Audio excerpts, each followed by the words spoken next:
अस्सलाम वालेकुम my YouTube family, सब कैसे हैं? उम्मीद है कि सब ठीक ठाक होंगे। अपवर्क सीरीज़ की आज की वीडियो में हम देखेंगे कि आपने अपना प्रपोजल सबमिट किस तरह से कराना है।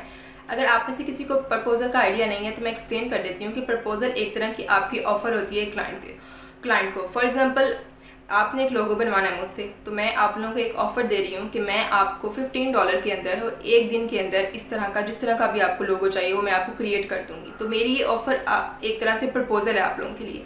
अगर आपको अच्छा लगता है तो हम लोग आप क्लाइंट को कहेंगे कि अगर आपको मेरी ऑफर ये अच्छी लगती है तो हम मज़ीद कम्युनिकेट करके इस प्रोजेक्ट को स्टार्ट कर सकते हैं। अब प्रपोजल सबमिट कराने के लिए कुछ चीज़ें होती हैं जो कि बहुत इंपॉर्टेंट होती हैं। सबसे पहला पॉइंट तो ये आपके पास पोर्टफोलियो आपका लाजमी होना चाहिए।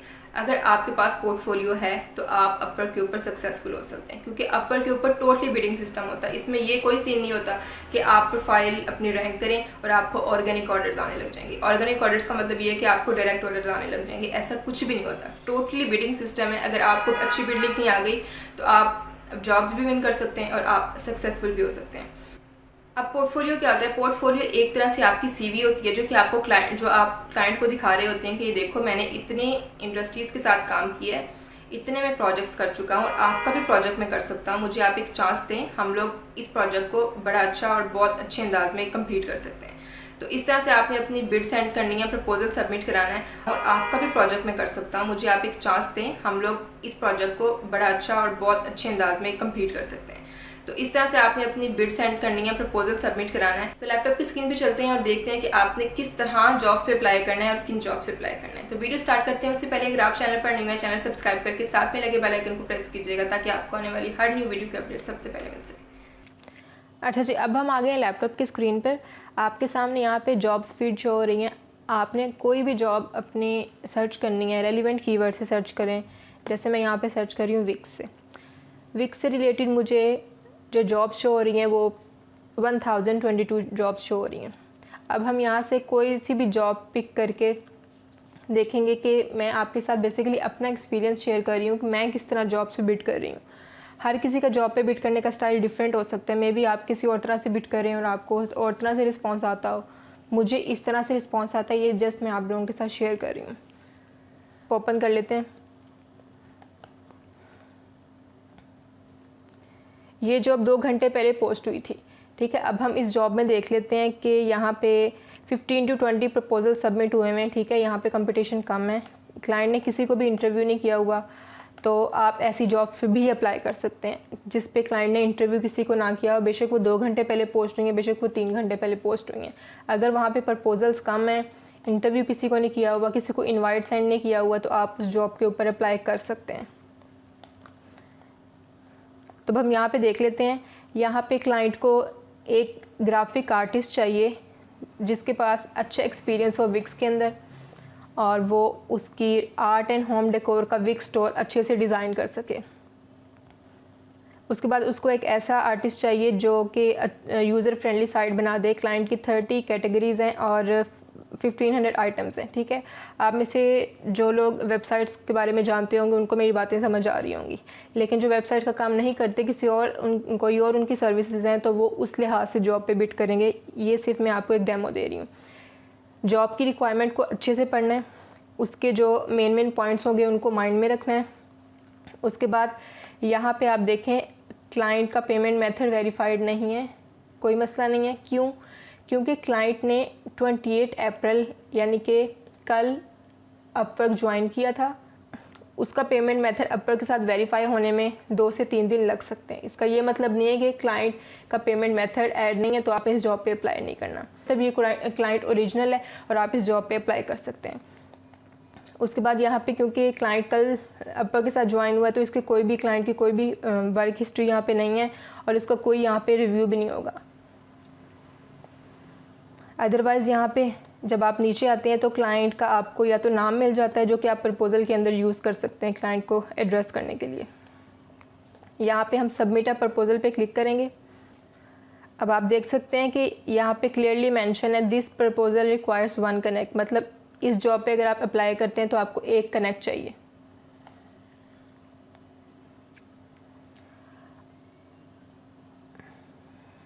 उसके बाद यहाँ पे आप अपना ओवरली रेट जो भी देना चाहते हैं वो आप दे सकते हैं।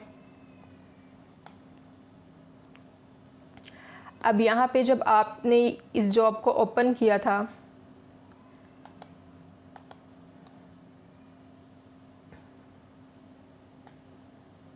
आपके पास 3 तरह के क्वेश्चंस शो हो रहे थे, यानी कि क्लाइंट आपसे 3 क्वेश्चंस पूछ रहा है। अगर आप उसको अच्छे से जवाब दे देते हैं तो आपके हायरिंग चांसेस बढ़ जाएंगे। 3 क्वेश्चंस क्या हैं? वो पहले क्वेश्चन में पूछ रहा है कि आप इस जॉब के लिए बेस्ट फिट क्यों हैं। सेकंड क्वेश्चन में पूछ रहा है कि आपने इससे रिलेटेड कोई पास्ट प्रोजेक्ट किया हुआ है। थर्ड में पूछ रहा है कि क्या आपको मेरी जॉब से रिलेटेड कोई भी क्वेश्चन है।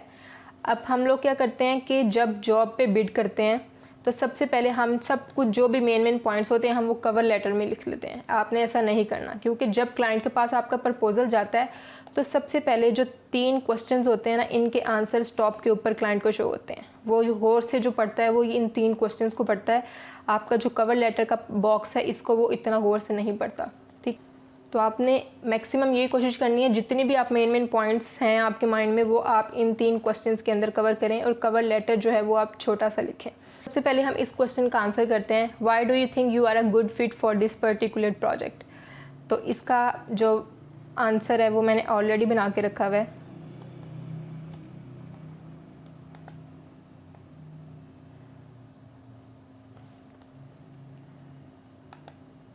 ये मैं यहाँ पे पेस्ट कर रही हूँ। इस क्वेश्चन के आंसर में मैं उसको बता रही हूँ कि मैं एक्सपीरियंस्ड वेबसाइट डिज़ाइनर हूँ, रोज़ाना की 3 से 4 वेबसाइट्स डिलीवर करती हूँ, और मैं एक ऐसी कंपनी का पार्ट हूँ जो कि विक्स पार्टनर प्रोग्राम के साथ एसोसिएट है।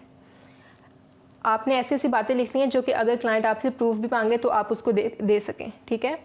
तो that means I am a best fit for this job. उसके बाद मैंने यहाँ पे लिखा हुआ है कि मैं एक सॉफ्टवेयर इंजीनियर हूँ, और एक सॉफ्टवेयर इंजीनियर से बेहतर किसी को भी नहीं पता हो सकता कि लेटेस्ट UI डिज़ाइन वेबसाइट का किस तरह बनाना है, क्योंकि क्लाइंट ने अपनी जॉब में क्लियरली मेंशन किया हुआ है कि उसको यूज़र फ्रेंडली वेबसाइट चाहिए और जो कि फुली फंक्शनल हो। तो मैंने यहाँ पे उसको एक लाइन में ये बता दिया, मैं सॉफ्टवेयर इंजीनियर हूँ, तो एक सॉफ्टवेयर इंजीनियर से बेहतर इस तरह की वेबसाइट कोई डिज़ाइन नहीं कर सकता जिस तरह की आप चाहते हैं।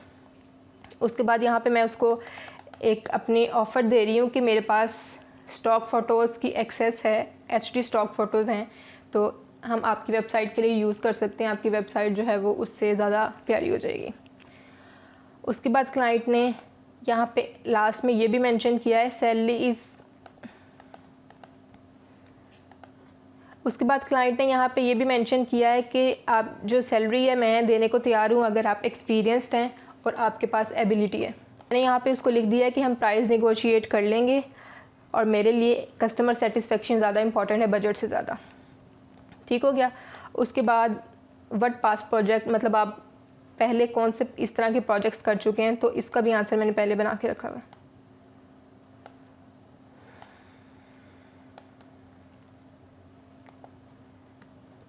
आपने यहाँ पे अपना पोर्टफोलियो, रेलिवेंट पोर्टफोलियो अटैच करना है। अब यहाँ पे आप देख सकते हैं कि क्लाइंट को चाहिए ऐसी वेबसाइट चाहिए जो art, home decor, wick store से रिलेटेड हो, ठीक है। तो आपने यहाँ पे इस तरह के सैम्पल्स अटैच करने हैं जो उससे मिलते जुलते हों, ठीक है। नेक्स्ट यहाँ पे आते हैं, do you have any question about the job description. तो इसका भी आंसर मैंने पहले से रखा हुआ है।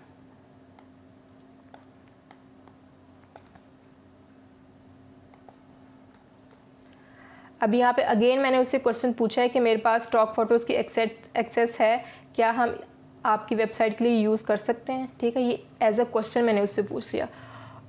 उसके बाद यहाँ पे मैंने उससे क्वेश्चन पूछ लिया कि आपके माइंड में कोई ऐसी एग्जांपल साइट या रेफरेंस साइट है जो आपको अच्छी लगती है और आप अपनी वेबसाइट उसकी तरह बनाना चाहते हैं। ये 2 मैंने उससे क्वेश्चन पूछ लिए, ठीक है। आपने भी अपनी जॉब से रेलिवेंट कोई भी 2-3 क्वेश्चन ऐसे निकाल के पूछ लेनी है जिससे क्लाइंट आपकी जॉब, आपकी प्रपोजल की तरफ अट्रैक्ट हो और वो आपको जवाब देने पे मजबूर हो जाए। इस तरह के आपने क्वेश्चन पूछने ताकि आपको क्लाइंट का रिस्पॉन्स आए, ठीक है। उसके बाद ऐसी भी जॉब्स होती हैं जिनमें क्वेश्चन नहीं होते, हर जॉब में क्वेश्चन नहीं होते। ऐसा भी हो सकता है सिर्फ कवर लेटर का पार्ट हो, तो उसमें आपने तमाम चीज़ें कवर करनी है। उस कवर लेटर को आपने फिर बहुत अच्छा करना है क्योंकि वही एक क्लाइंट की तरफ जा रहा होगा। उसके बाद कवर लेटर में अब आपने क्या लिखना है,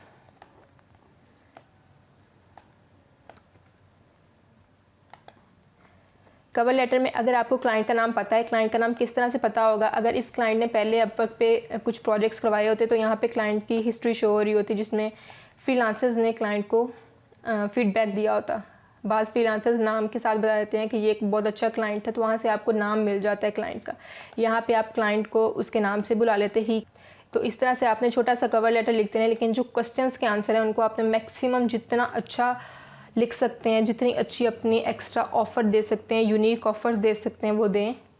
ये जो क्वेश्चन का पार्ट है ये बहुत इंपॉर्टेंट होता है। ऐसे क्वेश्चन पूछें जिससे क्लाइंट आपको जवाब देने पे मजबूर हो जाए, ठीक है। उसके बाद यहाँ पे अगर आप कुछ स्क्रीनशॉट्स ऐड करना चाहते हैं वो कर सकते हैं, लेकिन ये ज़रूरी नहीं है। सबमिट अ प्रपोजल के बटन पे क्लिक कर दें।